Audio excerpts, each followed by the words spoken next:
deeds of Rama. Rama and Lakshman were inseparable. As they grew toward adulthood, they were both recruited by an old sage, a Brahmarshi named Vishvamitra, who could see into the past and future and predicted a special mission for the duo.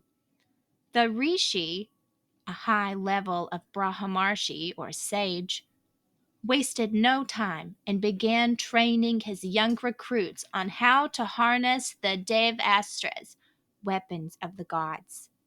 He also taught them divine mantras and asanas that gave the young warriors profound strength and mental focus. One day during their training, they visited Vishvamitra's ashram only to find that it was plagued by a demon named Tataka. The rishi explained that the duo to his vow of nonviolence that he could not take up arms against the demon.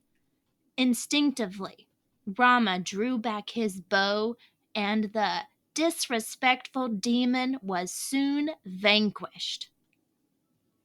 As Vishvamitra performed the last rites for the slain demon, he explained that Rama's action that day would have ramifications in the future and cautioned him to always be mindful of his duty.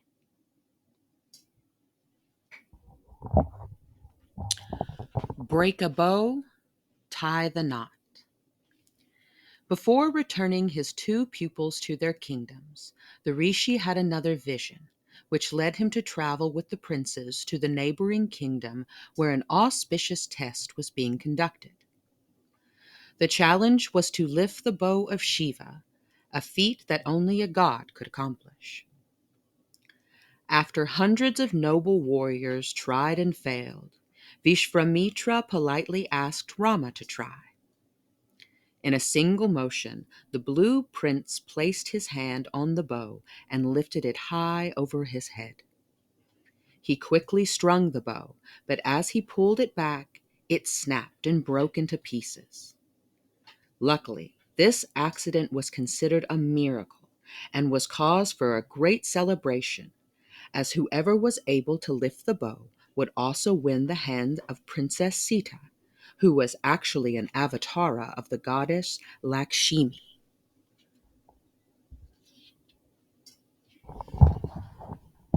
Rama and Sita. Sita's father immediately dispatched his fastest messengers to Rama's kingdom to report the good news and to invite his royal court to a wedding. Upon hearing the announcement, Rama's father and his three queens made their way to this neighboring kingdom, accompanied by a grand procession. All of the guests watched as the enchanting princess placed a garland of flowers around Rama's neck, and together they circled a ceremonial fire 7 times. Thus, they were married, and both kingdoms rejoiced. Rama's father was so pleased that he announced his retirement and proudly declared Rama and Sita the new king and queen. The royal couple lived happily ever after. Well, not quite. Exile.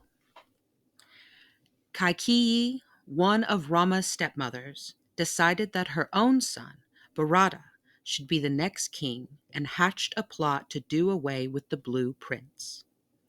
The jealous queen wasn't violent, but she was manipulative and reminded the king of the 2 wishes he had granted her for saving his life in battle. The crafty queen immediately spoke her wishes and demanded that Bharata be made the new king and that Rama be exiled to the jungle for 14 years. Despite his love for his favorite son, the king was a man of his word and honored his promise to the queen.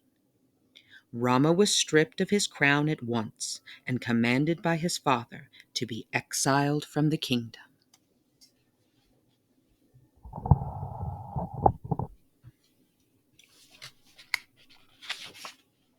Rama calmly accepted his fate and headed out for the jungle.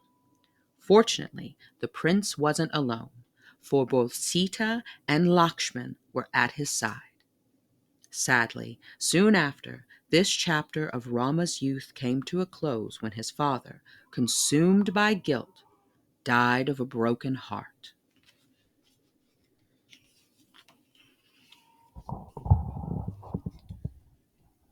Royal rescue. Eventually, the three reached a forest called Chitrakuta, where luckily there was no sign of demons.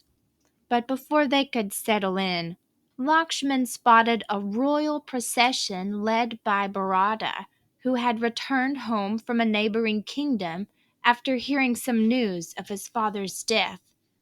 He was horrified to find that his mother had banished Rama from the kingdom. Rama was happy to see his stepbrother, who fell at his feet and begged him to return to the throne. But Rama would never break a promise or disobey the order of his father. Bharata was amazed with Rama's integrity and was more certain than ever that Rama was the rightful king. Bharata announced that if Rama would not be the king, then no one would be. He then politely removed Rama's sandals and explained that he would place them upon the throne where they would wait for the true king to return.